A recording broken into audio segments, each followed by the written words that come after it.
एक रात पंकज और गोलू बैठे हुए थे। पंकज भैया, मुझे भूतों की कहानी सुननी है। क्यों नहीं गोलू, आज मैं तुझे कहानी सुनाने जा रहा हूँ इंग्लैंड की। इंग्लैंड एक ऐसा शहर, वहाँ पर कोई आता जाता नहीं, बहुत पैसे वाले लोग ही रहते हैं वहाँ पर। तो एक फैमिली थी, दो भाई थे और दोनों की शादी हो गई थी। जो छोटा वाला भाई था उसके ज़्यादा कोई एक ही बेटी थी, तो बड़ा वाला भाई की एक बेटी थी, तो उन लोगों ने ज़्यादा कुछ नहीं किया। पर जो बड़ा वाला भाई था उनके एक कार एक्सीडेंट में डेथ हो गई। इसके वजह से उनकी जो बेटी थी उनका उनका नाम था श्रुति। तो बचपन में ही 12 साल की उम्र में उसने माँ बाप खो दिए। इसके वजह से वो उनके अंकल के साथ रहती थी इंग्लैंड में। तो मम्मी पापा के गुज़रने के बाद वो अकेले ही रह रही थी। उसे बहुत अकेला लग रहा था। उसके ज़्यादा दोस्त लोग नहीं थे। इसके वजह से वो अपने अपने ही धुन में रहती थी, खेलते कूदते, बस इतना ही। पर वो काफ़ी दिनों से बहुत सैड थी, यानी कि बहुत ही उदास। इसके वजह से उनके अंकल ने कहा कि क्यों ना इसका बर्थडे आ रहा है, मैं इसे खुश कर दूँ। ढेर सारे फ्रेंड्स को बुलाता हूँ और बर्थडे पूरा धूमधाम से बनाता हूँ, इसी बहाने थोड़ी खुशी तो होगी उसे। उसके बाद सब बर्थडे में आने लग गए। फिर श्रुति को बहुत उदासी छाई हुई थी, तो उनके अंकल ने मार्केट से एक डॉल ले आए। उसका नाम सरेबियन डॉल था। तो श्रुति को बहुत पसंद आ गई। उसके बाद खुश हो गई थोड़ी सी। उसके बाद पार्टी में एक लड़का था, उसे देखकर नाराज़ हो गया। श्रुति को देखकर वो हैरान हो गया था। खुशी का माहौल था लेकिन वो उदास बैठी हुई थी। इसके वजह से उसने उसे एक उलझा बोर्ड गिफ्ट किया, जिससे उसने कहा कि तू अपने मम्मी पापा से बात कर सकती है इससे।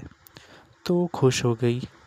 फिर वो सबरीना डॉल लेकर और उलझा बोर्ड लेकर अपने कमरे में गई। उसके बाद उसकी पहली ही रात थी। उसने उलझा बोर्ड को चलाना स्टार्ट कर दिया, पर शुरू शुरू में उसे यकीन नहीं हो रहा था। उसने 2 बार ट्राई कर चुकी थी। उसके बाद उसने तीसरी टाइम ट्राई की तो उसकी माँ की आवाज़ आ गई। फिर उसे देखकर काफ़ी खुश हो गई। फिर उनके श्रुति के अंकल आ गए।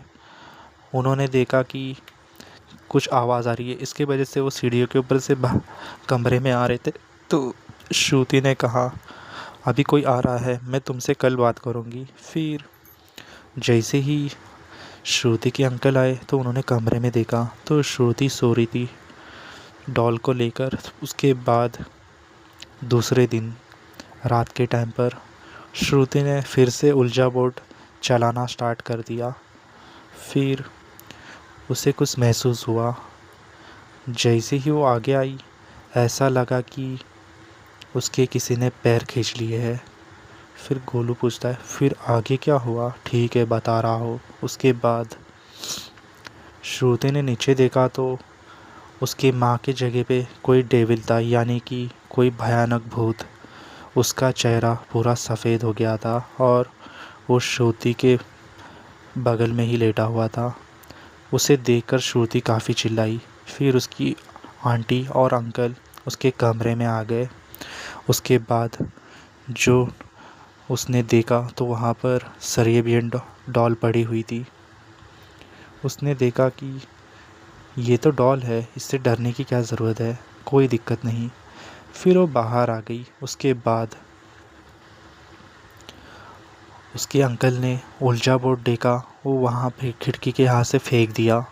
उसके बाद श्रुति सामने आई तो अचानक खिड़की के यहाँ पर किसी ने ठोकने की आवाज़ की। उसके बाद जो डॉल बह पड़ी हुई थी उसमें जान आ गई।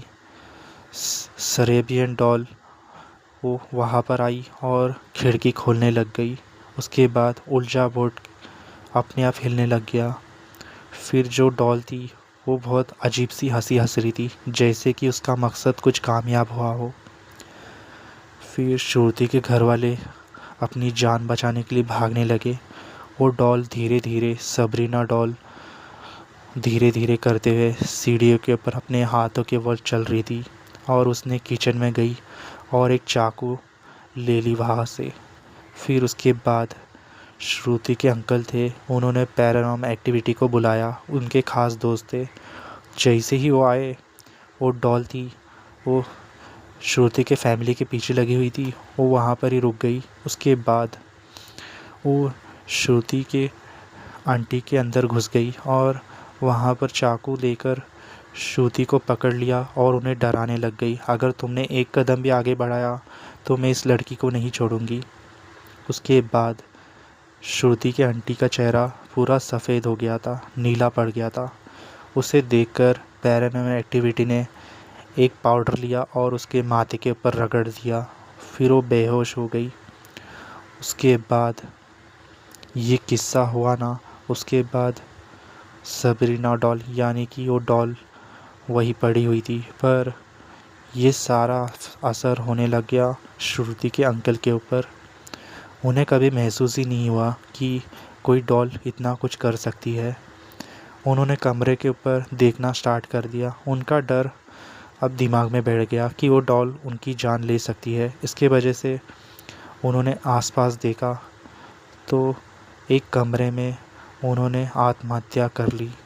उसके बाद उन्होंने वो डॉल और उस कमरे को हमेशा के लिए छोड़ दिया। लेकिन उन लोग अभी अमेरिका शिफ्ट हो गए, लेकिन आज भी वो रात याद करते हैं वो डॉल कैसे उनके पीछे भाग रही थी और उनके आंटी का चेहरा नीला पड़ा हुआ था। उससे डरकर उन लोग दोबारा इंग्लैंड में कभी नहीं आए।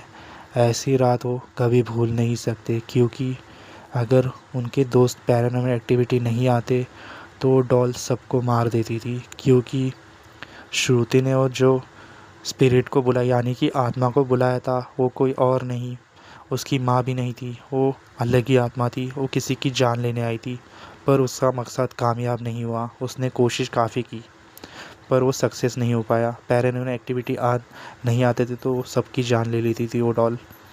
इसके लिए दोस्तों जो कुछ भी करना सोच समझ के करना, जैसे कि आपने इस कहानी में देखा। तो गोलू, कहानी कैसी लगी तुझे?